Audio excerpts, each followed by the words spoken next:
बाजार के जाने माने दिग्गज केडियानोमिक्स के फाउंडर और सीईओ सुशील केडिया साहब हमारे साथ कार्यक्रम में शामिल हो रहे हैं, जो जाने जाते हैं अपनी बेबाक राय के लिए बाजार पर और बोल्ड और ब्यूटीफुल कॉल्स देने के लिए भी। सुशील जी, गुड मॉर्निंग, स्वागत है आपका जय जी गुड बिजनेस मॉर्निंग। पर।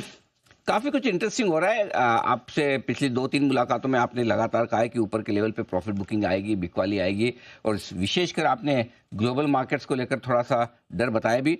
कल पहले हाफ में तो ऐसा लगा कि भाई गए काम से, लेकिन रिकवरी भी उतनी स्मार्ट और शार्प। ये गिरना चाहता है, गिर नहीं रहा है, या बढ़ना चाहता है, बढ़ नहीं रहा, हो क्या रहा है ग्लोबल मार्केट्स में? डायरेक्शन क्या है, जरा फिर से समझाएं।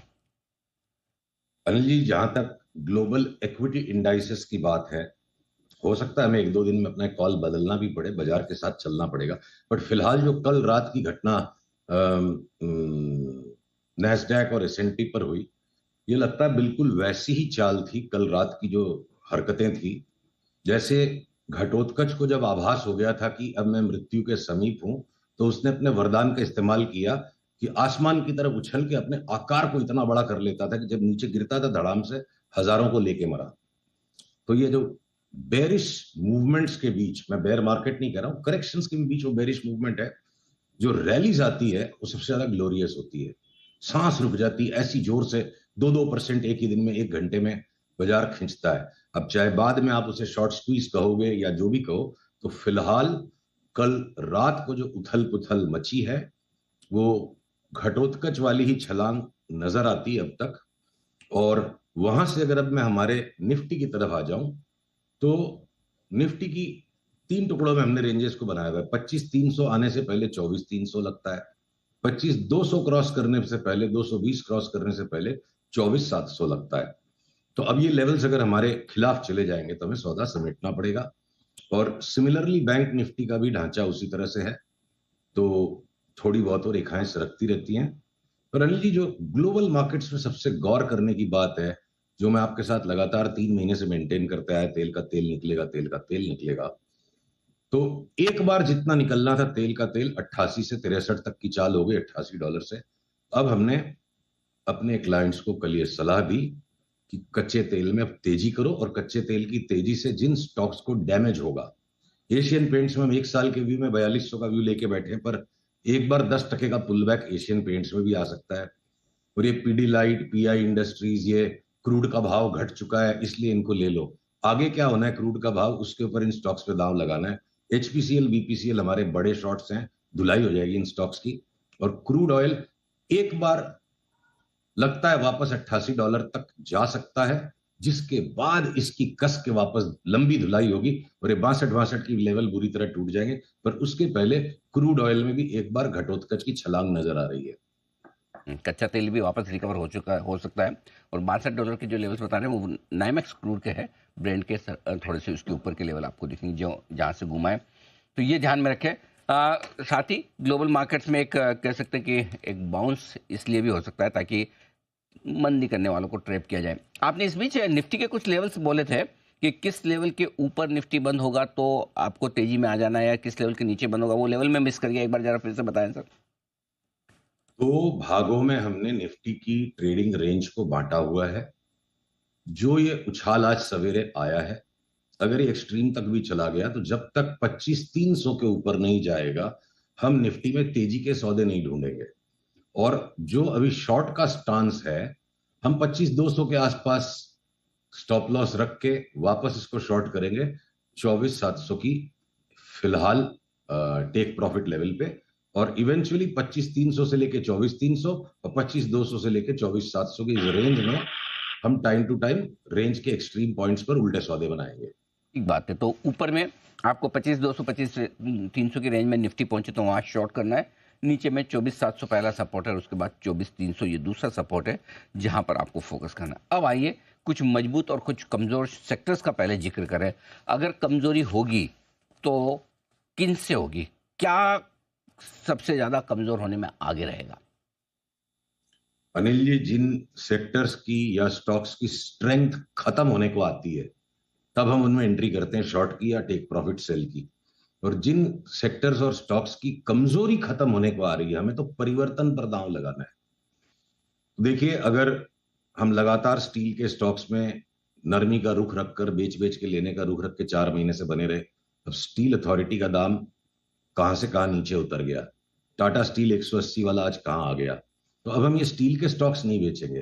पर जिस हिंदुस्तान लीवर में हमने लगातार साल भर तेजी लगाई कि 1900 का 2900 हो जाएगा, वो 2900 आ गया है मात्र इसलिए नहीं, अब 2900 पर डिस्ट्रीब्यूशन भी कंप्लीट होने के पैटर्न से, तो जिस किसी दिन इसमें हमें सेल का सिग्नल मिलेगा तो पहले तो रखा हुआ घर में माल सबका बिकवाएंगे क्लाइंट्स का, और फिर उसके बाद हो सकता है सेल सिग्नल स्ट्रांग है तो हम शॉर्ट भी कर सकते हैं। तो एफएमसीजी की साइकिल जो 4 महीने खूब मलाई खाने मिली, अब सारी मलाई निकल चुकी है, और ज्ञानी लोग सब जो है ना एफएमसीजी को जस्टिफाई कर रहे हैं, हमें मूर्ख बन के माल बेचना है। मैं मूर्ख बेटर हूं, पैसे बनने चाहिए मेरे क्लाइंट्स के। तो अब एफएमसीजी से हम एग्जिट्स लेना शुरू कर रहे हैं, शॉर्ट करेंगे। ऑयल मार्केटिंग कंपनीज में हम शॉर्ट हैं और शॉर्ट करेंगे। ऑटोज में जो हमारा मंदी का रुख था, आज टाटा मोटर्स देखिए, निफ्टी कहीं खास घटी नहीं, टाटा मोटर्स ने ऊपर से 20% दे दिया। तो एक बार हो सकता है 5-7% की रिबाउंड आएगी, उसके बाद उसको बेचेंगे। अब आईटी सेक्टर्स में जो मलाई खाते रहे, ये बिल्कुल तैयार है, और किसी भी टाइम बहुत जोर का झटका नीचे का इनमें लगना शुरू हो जाएगा। We are waiting to short sell IT stocks. हमने सब में तेजी के पैसे उठा लिए हैं टेबल पे से। तो सेक्टर वाइज जब अगर हम चले अनिल जी, तो कोई ऐसे सेक्टर्स पूरे के पूरे नहीं दिख रहे हैं कि जो एक साथ चौके छक्के मारते जाएं।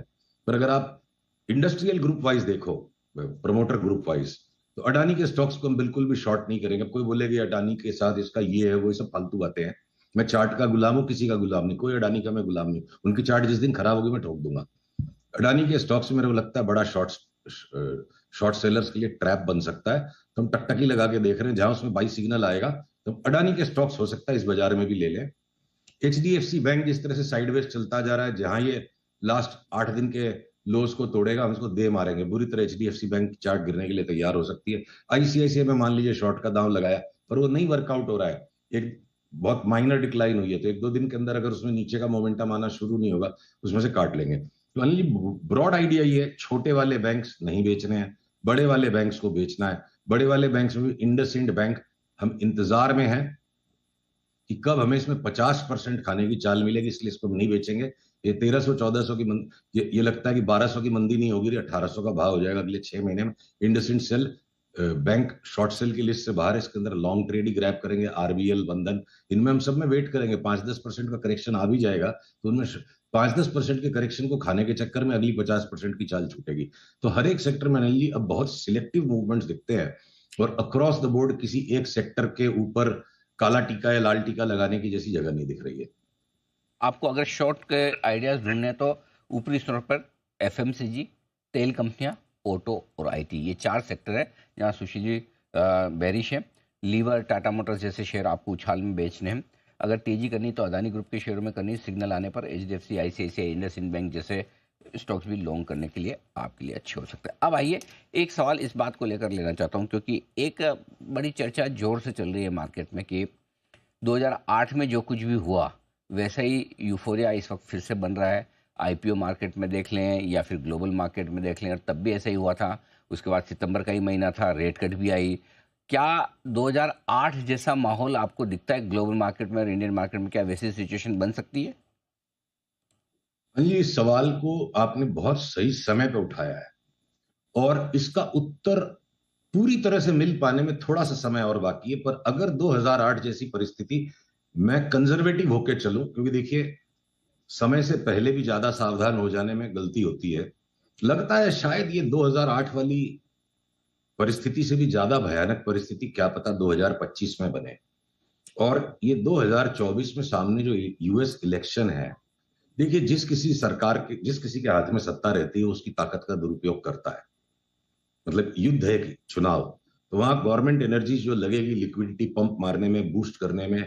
टिपिकली आप देखोगे पिछले 100 साल का डेटा, यूनाइटेड स्टेट्स के इलेक्शन के 3 महीने पहले, पिछले 3 महीनों में बाजार उछाल की तरफ रहता है। तो एक शार्प करेक्शन बस अगले 15-20 दिन में हो जाए, और उसके बाद वापस रीटेस्टिंग करने की कोशिश हो, तो वो भय और चार्ट के पैटर्न्स भी हैं। पर एक बड़ी बात यहाँ पे मेरे को स्पष्ट है अनिल जी, हमने 8-10 दिन पहले अपने सारे निवेशकों से बहुत डिटेल्ड एनालिसिस में ये आर्ग्यू किया। 2018 से 2020 का जो बाजार था, लार्ज कैप स्टॉक्स बढ़ते रहे, निफ्टी में ऊपर का रुख बना रहा, और मिड कैप और स्मॉल कैप स्टॉक्स में पोर्टफोलियो खत्म हो गए अंदर ही अंदर, घुट गए भीतर से। वो पिक्चर अब बनना चालू हो जाएगा अगले महीने 20 दिन के लिए। टेस्टी बाइट, टाटा एलेक्सी और ये बहुत सारे 60 70 80 ऐसे 100 स्टॉक्स होंगे जो आपको उछलते नजर आएंगे। बट लार्जर पिक्चर जो बन रहा है 2018 से 20 वाली जो चाल थी कि बी ग्रुप और मिड कैप से, देखिए 4 पैसे लास्ट के कमाए बिना रह भी जाएंगे तो कुछ नहीं जाएगा घर से। हमने अपने निवेशकों को यह सलाह दी कि अब आने वाले अगले 2 3 महीनों में मिड कैप स्मॉल कैप्स की संख्या पोर्टफोलियो से बहुत कम करके और पैसों को अब लार्ज कैप्स में फोकस करो। वो under performance cycle mid cap और स्मॉल कैप का अगले 2 साल में प्ले आउट करेगा। उसमें हो सकता है महीना 2 महीना पहले हमने ये बात कह दी हो, तो लास्ट के 1 2 महीने पकड़ पाना तो सिर्फ भगवान के बस में है। सोने चांदी पर कोई व्यू इस वक्त सर? सर चारों तरफ जिस तरह की वॉलेटिलिटी मची हुई है उसके अंदर में कोई मेजर व्यू में परिवर्तन नहीं है अनिल जी।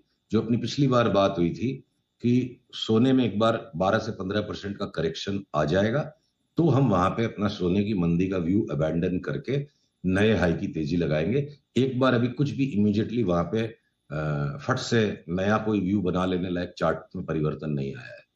परफेक्ट। बहुत बहुत धन्यवाद सुशील जी आपका समय देने के लिए और विस्तार से ग्लोबल मार्केट्स और हमारे बाजारों का डायरेक्शन देने के लिए। तो सुशील केडिया साहब बताते हुए ऊपरी स्तरों पर बाजार में रहे सावधान, शॉर्ट करने का देगा